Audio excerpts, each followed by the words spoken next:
नमस्कार दोस्तों, सुप्रभात। मैं अविरल तिवारी आपके सर से बोला था कि India state of forest report की जो नई लेटेस्ट रिपोर्ट आई है, जो आपका नया वर्जन आया है, उसके बारे में आपको डिटेल्स दूंगा ताकि आप अपनी डाटा को अपडेट कर सके और साथ ही साथ आने वाले एग्जाम्स में इस डाटा को यूज कर सके ताकि आप पीछे ना रह जाएं बाकी लोगों से जिन्होंने ये रिपोर्ट पढ़ ली थी। इसलिए मैं एक फैक्ट्स का कंसोलिडेशन लाया हूं ताकि आपको चीजें याद रहें और समझ लें।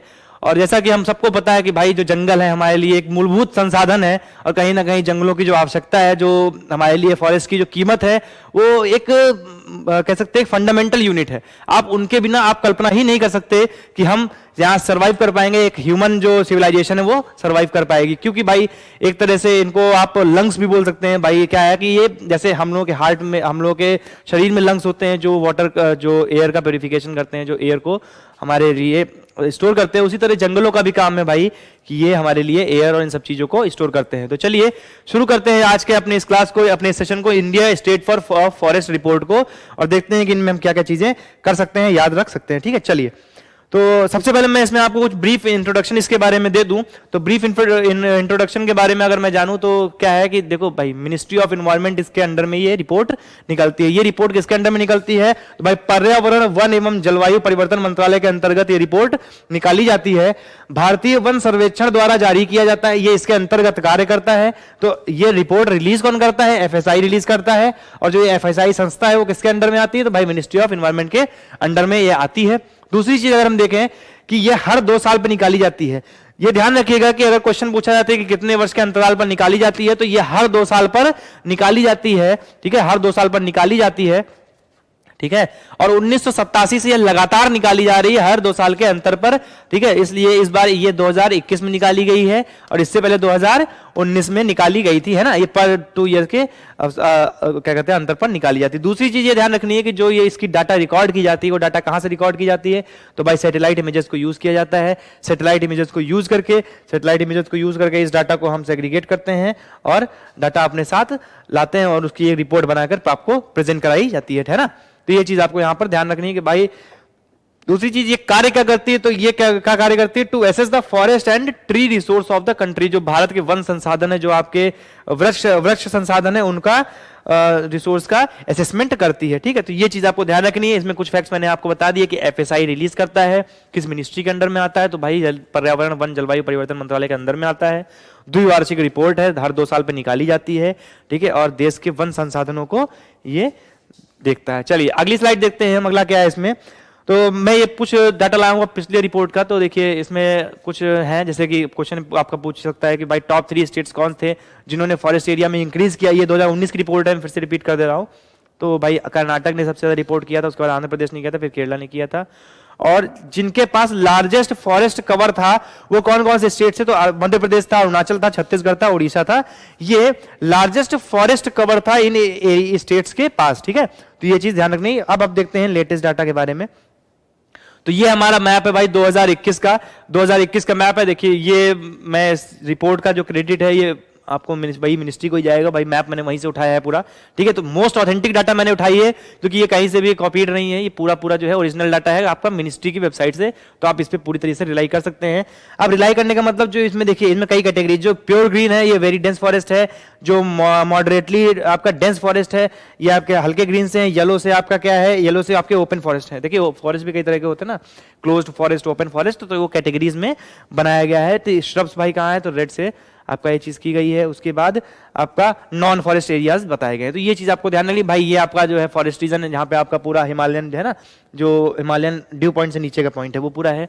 ये तो आपको पता ही है भाई, चेरापूंजी और इन सब चीजें जो बारिश होती है तो एक तरह से नॉर्थ ईस्टर्न एरिया आपके लिए एवरग्रीन फॉरेस्ट का काम करता है ना। और ये आपका वेस्टर्न घाट है भाई, मोस्ट बायोडाइवर्सिटिकली एक्टिव जो है एरिया आपका वेस्टर्न घाट ही है ना। तो ये चीज आपको यहाँ पे ध्यान रखनी है। अब अगर हम जो लर्नेबल फैक्ट है यानी याद करने योग्य फैक्ट है उनको अगर हम देखें तो भारत का जो कुल वन और वृक्ष आवरण देश का जो है क्षेत्रफल वो कितना है? 24.62 है। अब क्वेश्चन यहां से बनता है कि अगर 24.62 है और हम कह रहे हैं कि इस बार बढ़ा भी है, तो पिछले साल कितना था? तो 24.56 यानी 24.56% जो है इसका टोटल भाई वृक्ष आवरण इंडिया में है, टोटल जियोग्राफिकल लैंड का। ठीक है, तो 24.62% जो है आपका इस बार है। 24.56% कब था? 2019 में था। तो ये चीज आपको ध्यान रखनी है। और इस बार कितना बड़ा है भाई? 2261 जो है 2261 वर्ग किलोमीटर, स्क्वायर किलोमीटर जो है एरिया इस बार फॉरेस्ट के अंडर में बढ़ा है। अभी हम बात करेंगे किस एरिया में कहां बढ़ा है, तो इतना में जो है एरिया बढ़ा है। स्टेट्स और यूटी भाई 17 स्टेट ऐसे हैं जिनके पास 33% से ज्यादा का कवर है भाई, 33% से ज्यादा का कवर है। अब एक चीज ध्यान रखिएगा कि भाई 33% से 75% और 75% से ऊपर के दो कैटेगरी अगर हम रखते हैं तो 75% से ऊपर में करीब 5 या 6 राज्य आपके आते हैं जिनके पास 75% से ज्यादा का फॉरेस्ट कवर उनके पास पर्सनली है। तो ये चीज आपको ध्यान रखनी है। ठीक है, और 33% से 75% के बीच में फॉरेस्ट कवर बाकी सब स्टेट्स में। टोटल 17 स्टेट्स ऐसे हैं जिन्होंने 33% के टारगेट को अचीव कर लिया है। ठीक है, अगर हम मैंग्रोव कवर की बात करें तो भाई 4992 वर्ग किलोमीटर का हमारे पास मैंग्रोव फॉरेस्ट है। मैंग्रोव फॉरेस्ट आप जानते हैं डेल्टा रीजन में होता है जिनकी जड़ें जमीन से बाहर निकल आती हैं ताकि सांस ले सकें, क्योंकि भाई वहां दलदली भूमि होती है। ठीक है, तो दलदली भूमि से बचने के लिए तो 4992 वर्ग किलोमीटर जो है टोटल मैंग्रोव कवर हमारी कंट्री में इस समय करंट में है।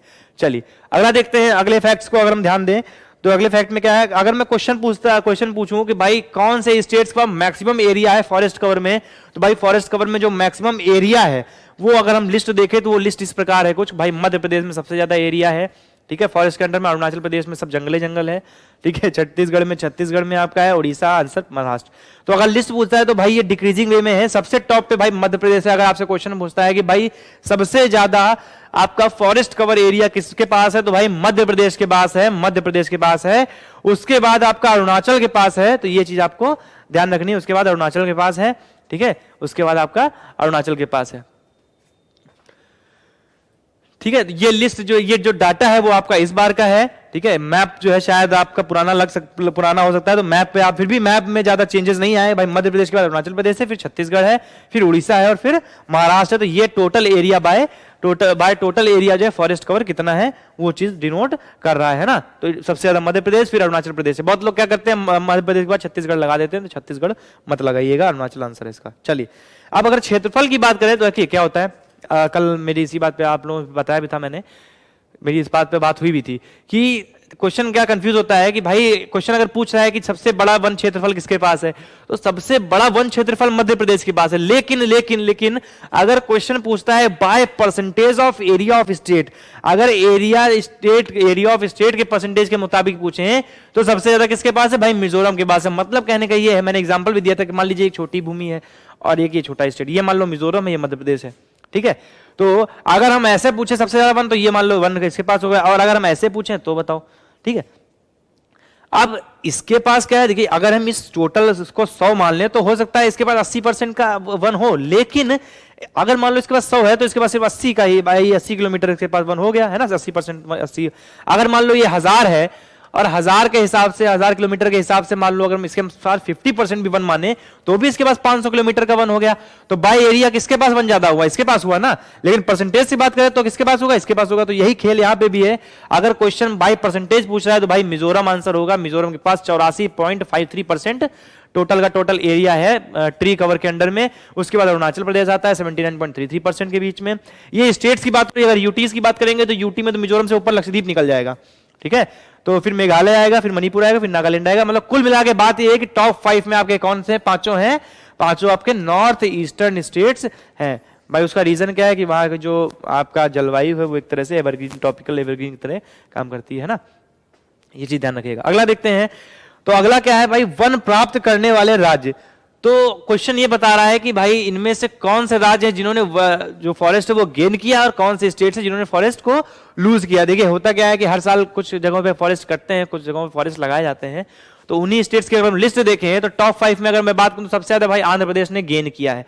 आंध्र प्रदेश ने 647 स्क्वायर किलोमीटर के जो आपके वन है उनको गेन किया है। फिर तेलंगाना इसके बाद है, फिर उड़ीसा है, फिर कर्नाटक है, फिर झारखंड है।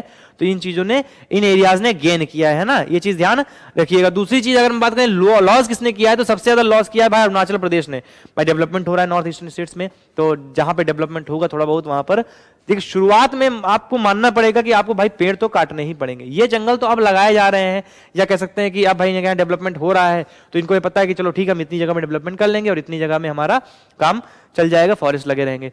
लेकिन यहाँ पर अभी डेवलपमेंट हो रहा है, जब सब कहीं फॉरेस्ट फॉरेस्ट ये तो कुछ तो काटना पड़ेगा, है ना। तो इस वजह से भाई 257 के आसपास इसका जो है लॉस हुआ है, 257 स्क्वायर किलोमीटर का। उसके बाद मणिपुर है, फिर नागालैंड है, फिर मिजोरम है, फिर मेघालय है। तो मिजोरम में भी भाई 186 का हुआ है, इससे पहले 85% समथिंग था, अब इस बार 84.53 है। तो इतनी चीजें इसमें आपको ध्यान रखनी है। तो दोस्तों देखिए जंगल का खेल यही है, ठीक है, कि अगर आप जंगलों को बचाएंगे, आप फॉरेस्ट को बचाएंगे, तो कहीं ना कहीं आपकी जो सिविलाइजेशन है, आपकी सभ्यता है, वो बची रहेगी। तो इसी के साथ दोस्तों इस रिपोर्ट में आपके काम का इतना ही था, ठीक है। और इस रिपोर्ट में आपके काम का कुछ भी नहीं है। जैसे आपके मेथड्स पूछे हैं, तो मेथडोलॉजी आपके जनरली एकेडमिक्स में पूछी जाती है, लेकिन कंपटीशन व्यू ऑफ पॉइंट से हमारे लिए इतनी डाटा ही इंपॉर्टेंट है। इसकी पीडीएफ को आप जाइएगा, एक्सेस कर लीजिएगा और पीडीएफ को पढ़ लीजिएगा।